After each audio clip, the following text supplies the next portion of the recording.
Good morning everyone. आज हम लोग एक नया चैप्टर शुरू करेंगे जिसका नाम है मैथ में लाइंस, एंगल्स एंड ट्रायंगल्स। सभी इसको बिल्कुल बारीकी से ध्यानपूर्वक पढ़िएगा और जो भी डाउट हो वो बोलिएगा। सबसे पहले जो टॉपिक है लाइंस क्या होता है। आप सभी जानते हैं कि अगर आपके पास कलेक्शन ऑफ पॉइंट, बहुत सारे पॉइंट्स का एक कलेक्शन को आप अगर ज्वाइन किए हैं स्टेट फॉर्म, वो किस चीज़ को फॉर्म करता है? एक लाइन को फॉर्म करता है। कोई आपसे पूछे लाइंस किस चीज़ से बना है, क्या बोलोगे? Line is formed from points. Line किस चीज़ से बना है? पॉइंट्स ना, लाइन पॉइंट्स, बहुत सारे पॉइंट्स हैं और इसकी लंबाई फिक्स नहीं है, मतलब कि इसको हम आगे इधर बढ़ा सकते हैं और इसको इधर भी आगे बढ़ा सकते हैं। मतलब लाइंस की लंबाई फिक्स नहीं है, क्योंकि मैं इसे दोनों तरफ एक्सटेंड कर सकता हूँ। समझ रहे हो ना? लाइंस की लंबाई क्या नहीं है? फिक्स नहीं है, क्योंकि मैं इसे दोनों तरफ एक्सटेंड मतलब बढ़ा सकता हूँ। ठीक है। और लाइन सेगमेंट क्या है? जो एक लाइन का स्मॉल सा पोर्शन, छोटा सा टुकड़ा, मान लो आप ए बी इस लाइन का एक टुकड़ा है, क्या इसकी लंबाई फिक्स है? इसकी लंबाई फिक्स है कि हमने एक लाइन को काट करके इसे बनाया, नाम पड़ गया इसका लाइन सेगमेंट। अगर लाइन सेगमेंट मतलब क्या है? लाइन का टुकड़ा जो होगा उसे लाइन सेगमेंट है। सेगमेंट मींस टुकड़ा होगा, सेगमेंट मींस क्या होगा? टुकड़ा। और एक लाइन का टुकड़ा जो होगा उसे लाइन सेगमेंट है। इसकी लंबाई क्या फिक्स है कि नहीं है? मतलब कि इसकी लंबाई फिक्स नहीं है। It has no fixed length, it has no fixed length. इसमें क्या होगा? It has what? Fixed length. इसकी लंबाई फिक्स होगी और इसकी लंबाई फिक्स नहीं है। ये लाइन है और ये लाइन है। सब लिखिए पास से पहले इसको, पे एंगल्स हम लोग आएंगे भी पढ़ करेंगे।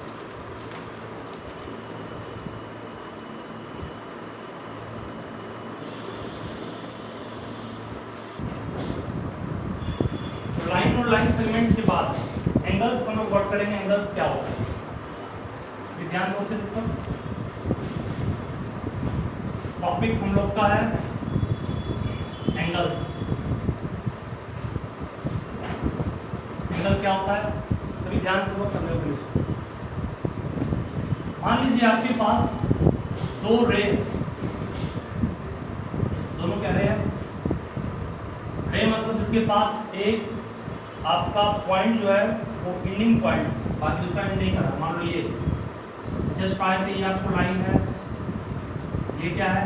लाइन सेगमेंट है। अगर मैं ए बी को लाइन कर रहा हूँ तो इसे दिखाऊंगा किस तरह से? इसे दिखाऊंगा मैं बिल्कुल इस तरह से।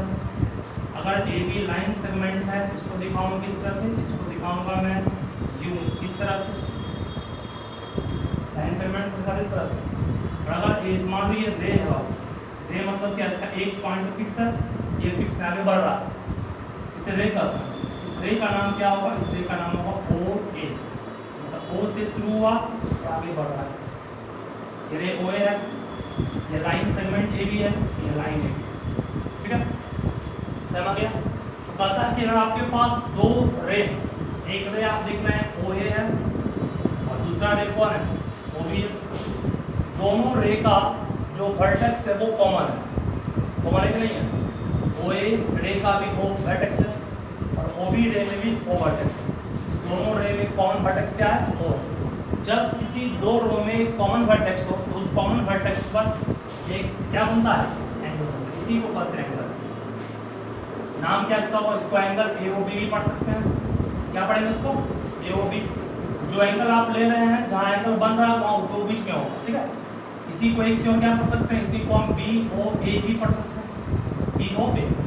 ठीक है, और फिर एंगल ओ भी इसको कह सकते हैं। अगर अकेला है तो उसको एंगल कह सकते हो। लेकिन मान लो कि वहाँ पर अकेला नहीं है, इस तरह की मान लो इसकी बात कर रहे हैं, ये मान लो ए है, ये बी है, ये सी है, ये पॉइंट हो। यहाँ एंगल ए ओ बी बना, इसको ए ओ बी कहेंगे, इसको बी ओ सी कहेंगे, इस पूरे को ए ओ सी क्या कहेंगे ना? एक ए ओ बी, दूसरा बी ओ सी और तीसरा ए ओ सी। ठीक है, एक हो गया AOB, दूसरा BOC, तीसरा AOC। ठीक है मतलब कि अगर हम बात करें कि आप सिंगल वर्ड पर पूछ लीजिएगा जब अकेला एंगल हो, यहाँ एंगल बहुत सारे हैं, ये एंगल भी है, ये भी है, ये भी है, इसको O नहीं पढ़ सकते हैं, सिंगल है O पढ़ सकते हैं। ठीक है ध्यान आ गया। एंगल का डिफाइन लिखा होगा मैं आपको, पहले एंगल समझा दिया। एंगल बनाने के लिए कम से कम कितने रे चाहिए, 2 रे चाहिए, और दोनों रे के बीच एक कॉमन इनिशियल पॉइंट चाहिए। और यहाँ पर पूछेगा आपको O क्या है, तो O को हम लोग कहेंगे वर्टेक्स ऑफ एंगल। O को क्या कहेंगे, vertex of an angle. O को एंगल का वर्टेक्स कहेंगे। OA और OB को क्या कहेंगे, तो OA और OB is said to be arm of an angle. ठीक है मतलब कि OA और OB को एंगल का आर्म कहेंगे, जबकि O को वर्टेक्स कहेंगे। ठीक है देखिए फर्स्ट बुक में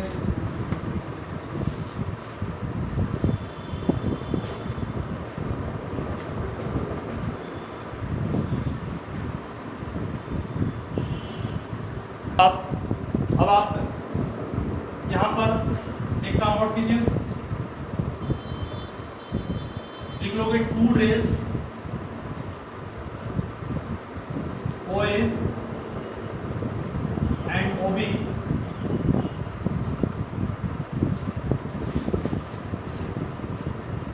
having common vertex O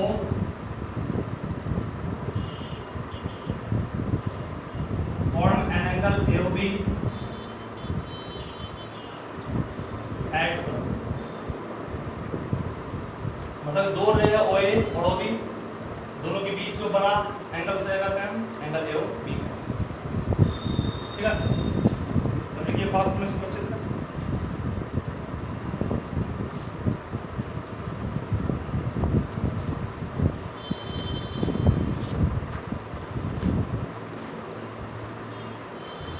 हो गया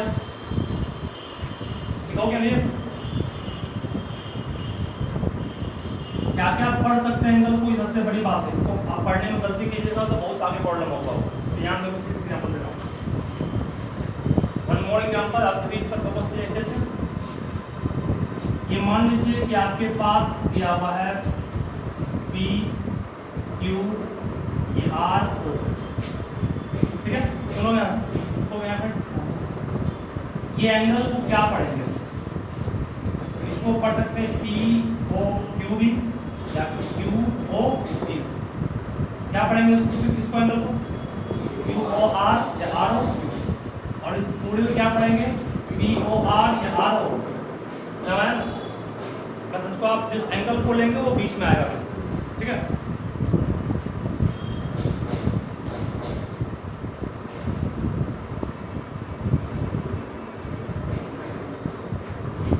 डाउन से इसके बाद आगे बढ़ता हूँ। देखो ध्यान से आप, ये एक एंगल है AOB। ठीक है इस एंगल के अंदर जो भी पॉइंट होगा, से पॉइंट एंगल के अंदर है, सब भी एंगल के अंदर जाएगा ना, क्योंकि आगे बढ़ाएंगे उसको, रे को फिर आगे बढ़ेगा नहीं बढ़ेगा। ये रे है ना, रे आगे बढ़ सकता है, आएगा ना, रे आगे बढ़ सकता है जितना चाहो उतना। ये जितना पॉइंट इसके अंदर आएगा उन सारे पॉइंट्स को कहेंगे इंटीरियर ऑफ दैट एंगल। उन सारे पॉइंट क्या कहेंगे, इंटीरियर ऑफ द एंगल। आएगा ना, इस एंगल के अंदर जितना भी पॉइंट, यहाँ जितना भी पॉइंट लेंगे सारा पॉइंट क्या कराएगा, इस एंगल के अंदर है, अंदर मींस इंटीरियर। और इस एंगल के बाहर जो पॉइंट ले रहे हैं इसे कहते हैं एक्सटीरियर ऑफ दैट एंगल। इसको हम लोग इसे कहेंगे एक्सटीरियर ऑफ दैट एंगल। ये सारा पॉइंट जो एंगल के बाहर लिए हैं इसे हम लोग बाबू कहते हैं एक्सटीरियर ऑफ द एंगल। याद रहेगा ना, एक तो इसके अंदर जितना पॉइंट आएगा वो इंटीरियर है, इसके बाहर जितना पॉइंट आएगा वो क्या हो गया, एक इंटीरियर, और ये बात क्या हो गया। ठीक है देखिए फास्ट अच्छे से।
उसके बाद सब ध्यान दो आगे, ये इंटीजर भी हो गया, ये एक्सटीरियर भी हो गया। इसके बाद सब ध्यान दो क्या बोल रहा हूँ मैं। इसके बाद देखो types of angles, types of angles. बस मैं सिर्फ लिखाऊंगा, आपको ध्यान देना है। पहला आपको पढ़ाऊंगा एक्यूट एंगल, सब जान ही रहे हो क्या होता है, ये भी सिखा दूंगा। दूसरा ऑब्ट्यूस एंगल, थर्ड है राइट एंगल, चौथा है कंप्लीट एंगल, पांचवा है स्ट्रेट एंगल, और छठा है रिफ्लेक्स। देखिए सब ध्यान क्या बोल रहा हूँ, ये एंगल जो आप देख रहे हैं,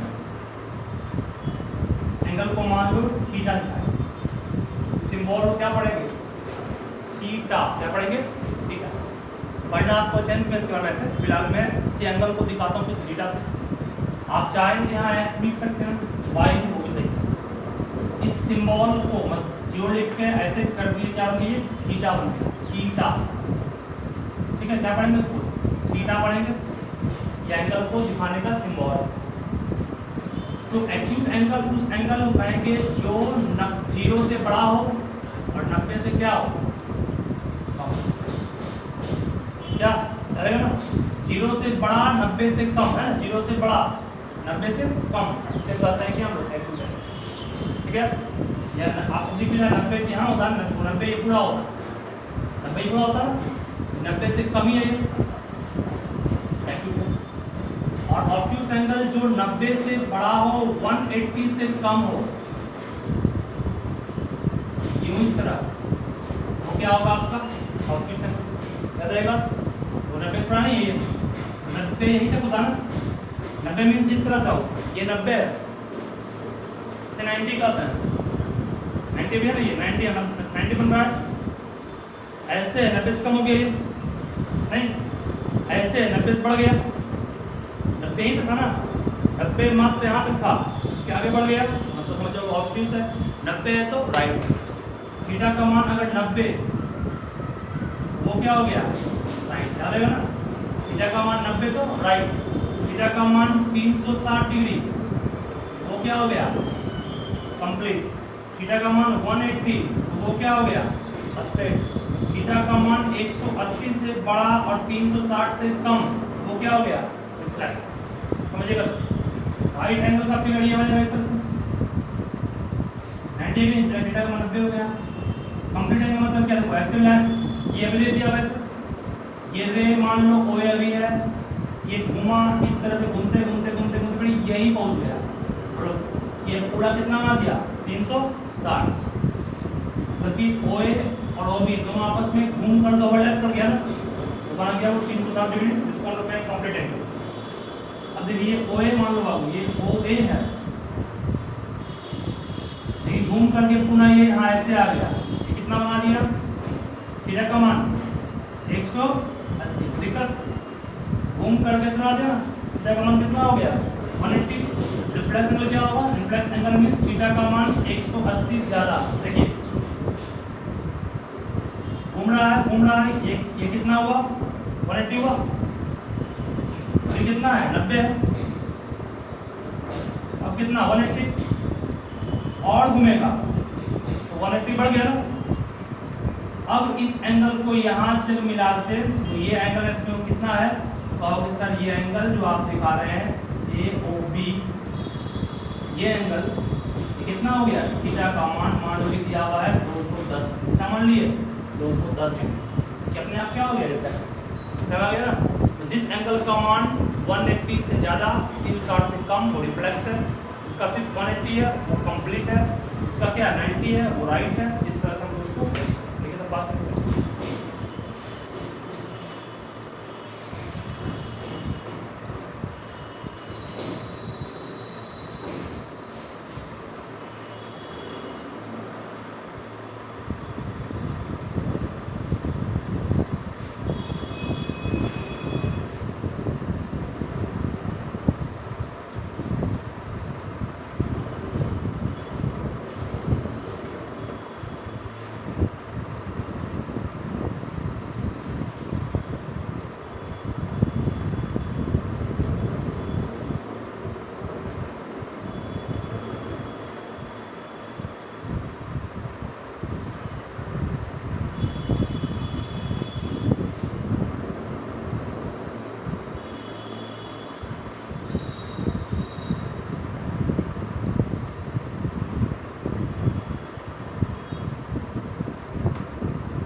अब नेक्स्ट है हम लोग के पास टॉपिक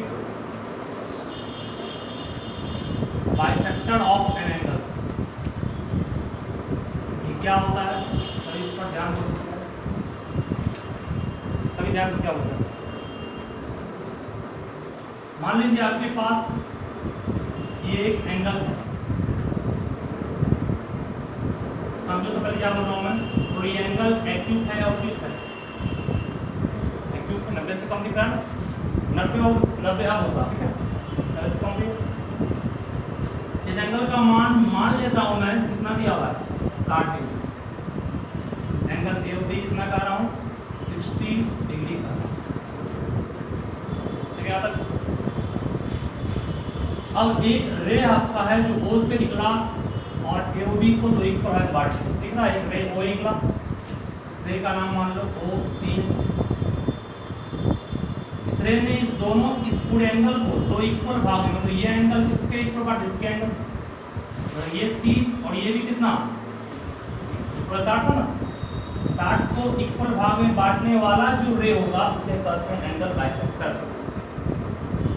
इसका मतलब कहोगे सर, सिंस OC बाइसेक्ट मतलब इक्वल भाग में बांटना, इस एंगल को एंगल OB, सो इसीलिए एंगल AOC और एंगल BOC दोनों का मान किसके इक्वल होगा, दोनों का मान 30 डिग्री के नहीं होगा।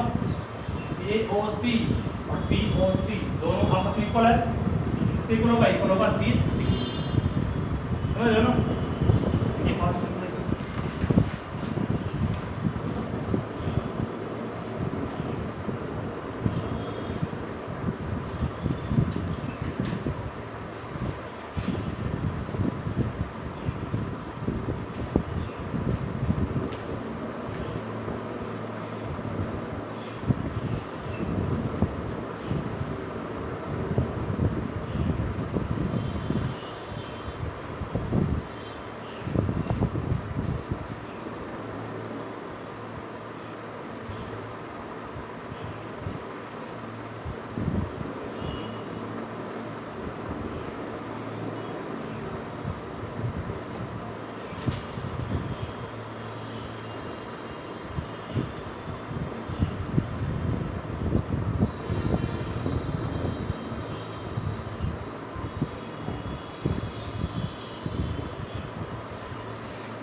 हो गया, यहाँ तक क्लियर है।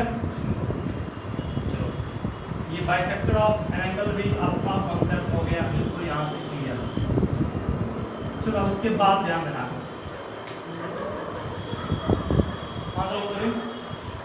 इसके बाद एक है कंप्लीमेंट्री एंगल। देखिए पास में कंप्लीमेंट्री एंगल डिफाइन लिखोगे, two angles are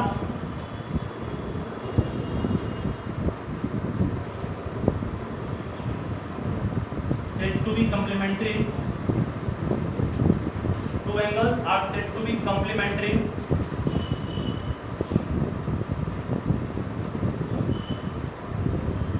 if their sum is कितना 180 डिग्री है, 90 ठीक है। और सप्लीमेंट्री का डिफाइन जब बोलेगा तो पूछेगा आपसे व्हाट इज सप्लीमेंट्री एंगल, तब बोलना पड़ेगा, क्या बोलना पड़ेगा, two angles are said to B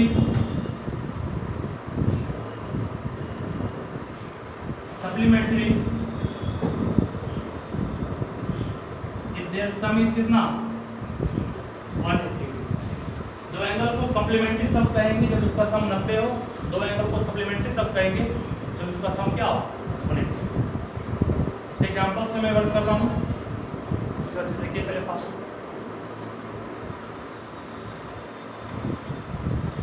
देखिए ध्यान से। देखो अब दो एंगल लेना, वैसा दो एंगल जिसको जोड़ने में कितना आ जाए, 90 आ जाए, वो सप्लीमेंट्री है। कम्प्लीमेंट्री देखिए, मान लो यहाँ मैंने 55 लिया और यहाँ लिया 35, क्या 55 और 35 दोनों को कम्प्लीमेंट्री कहेंगे? बिल्कुल कहेंगे। क्या आप दोनों को जोड़ लीजिए, 55 और 35 जोड़ोगे 5 5 10, 5 9 1 90 आएगा। तो आपसे पूछेगा 10 डिग्री और 80 डिग्री कम्प्लीमेंट्री है, ये भी 80 + 10 90 आएगा। तो पूछेगा आपसे 20 डिग्री और 70 डिग्री कम्प्लीमेंट्री है, बिल्कुल है, 90 आएगा। मतलब जिस दो एंगल को जोड़ने पर 90 आ जाए उसे कहेंगे कम्प्लीमेंट्री, और जिस दो एंगल को जोड़ने पर 180 आ जाए उसे कहेंगे सप्लीमेंट्री। मान लो कि मैं इसकी बात कर रहा हूँ, ये 70 डिग्री है और ये 110 डिग्री, दोनों को जोड़ेंगे कितना आएगा, 180 आएगा। ये मान लो 60 डिग्री है और ये 120 डिग्री है, दोनों को जोड़ेंगे कितना? ये मान लो आपको 30 डिग्री है और ये आपके पास 150 डिग्री, जोड़ेंगे कितना आएगा, 180। यानी कि किसी भी दो एंगल को जोड़ने पर अगर 180 आ रहा है तो वो सप्लीमेंट्री है, किसी भी दो एंगल को जोड़ने पर अगर 90 आ रहा है तो वो क्या है, समझ आ गया? ये सब किसके एग्जांपल्स हैं? ये सारे एग्जांपल्स आपका किसके हैं, सप्लीमेंट्री के हैं, और ये सारे एग्जांपल्स किसके हैं, कम्प्लीमेंट्री। तो ये बात कुछ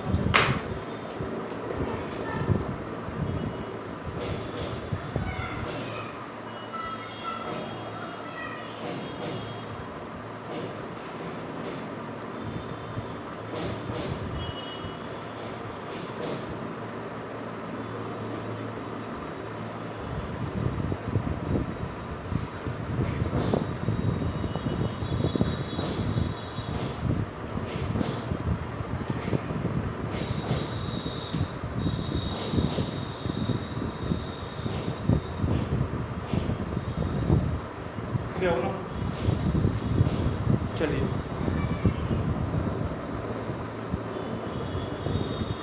कम्प्लीमेंट्री और सप्लीमेंट्री हो गया। इसके बाद एक चीज आपको मैं और सिखा देता हूँ आपके जानकारी के लिए, सभी ध्यान से समझो।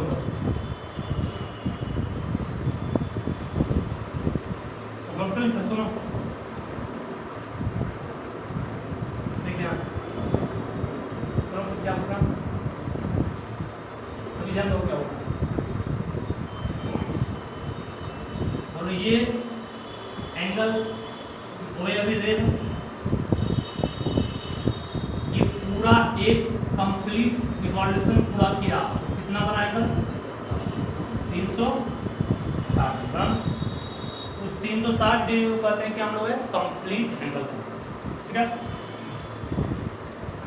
360 डिग्री को हम बांट रहे हैं, बांटने मतलब क्या, भाग, डिवाइड कर रहे हैं। 360 डिग्री को कितने भाग में बांट रहे हैं, 360 डिग्री को 360 भाग में बांट रहे हैं। और हर एक एंगल कितना डिग्री हो जाएगा, बनेगा। 10 को 10 भाग में बांटेंगे तो हर एक पार्ट 1 आएगा। 20 को 20 भाग में बांटेंगे हर एक पार्ट कितना आएगा, 1 आएगा, नहीं आएगा। 360 डिग्री आपके पास है, वैन ध्यान में क्या बोल रहे हैं, when we divide 360 degree into कितना part, into 360 part, equal part, सारे पार्ट आपस में क्या इक्वल है। देन ईच पार्ट, तो हर एक पार्ट जो होगा इस कितना लिखा होगा, ईच पार्ट की जो 1 डिग्री नहीं होगा। तो कैसे 360 डिग्री को बाबू जब 360 भाग में बांटोगे, काटे कितना बनने आएगा, 1 डिग्री, ठीक है। क्या बोले, अब 1 डिग्री बोलो बहुत छोटा है कि नहीं है, इसी को 1 डिग्री का है, हर एक एंगल दिख रहा है सब 1 डिग्री का है ना। अब मान लो ये 1 डिग्री बहुत छोटा है, ये कितना है, 1 डिग्री मान लो।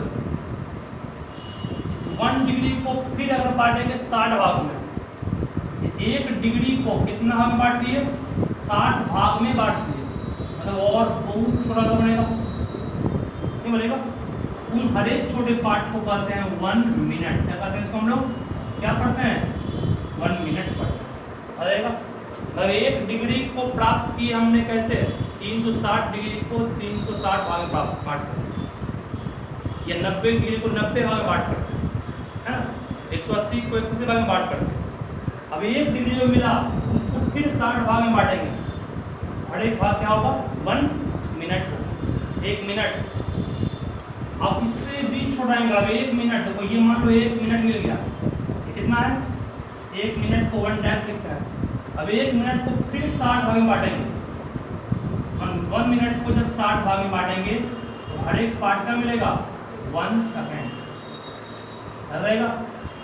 मतलब कि सबसे छोटा एंगल 1 सेकेंड होगा, नहीं होगा, उससे बड़ा मिनट होगा, उससे बड़ा डिग्री होगा। मतलब कि मैंने ये समझाया आपको कि 1 डिग्री पहले प्राप्त कर लिए, 1 डिग्री को फिर 60 इक्वल भाग में काटेंगे, हर एक भाग क्या हो गया 1 मिनट, फिर 1 मिनट को भी फिर 60 भाग में काटेंगे तो हर एक भाग क्या हो गया, समझ गए ना। मतलब कि आप कैसे, अब इसके यहाँ और ध्यान दिया क्या बोल रहे हैं, ध्यान में क्या बोल रहे हैं, इसको याद कर लोगे। 1 मिनट में कितना सेकंड हो गया 60 सेकंड हो गया, सेकंड में डबल डैश। 1 डिग्री में कितना मिनट, 1 डिग्री में कहोगे 60 मिनट, सही है। अब 1 डिग्री में 60 मिनट, 60 मिनट को 60 गुना 1 मिनट कहेंगे। अब 1 मिनट को फिर लिख सकते हैं क्या 60 सेकंड, 60 गुना 60 कितना होगा 3600 सेकंड। मतलब 1 डिग्री में कितना सेकंड 36 सेकंड, याद कीजिएगा, इसको याद कीजिएगा, याद कर लेगा। 1 degree 60 minute, 1 minute 60 second, 1 degree में कितना सेकंड 3600 सेकंड, ठीक है। मतलब डिग्री आपका आवर के रूप में काम कर रहा है, क्या मतलब देखिए बात करो इसको।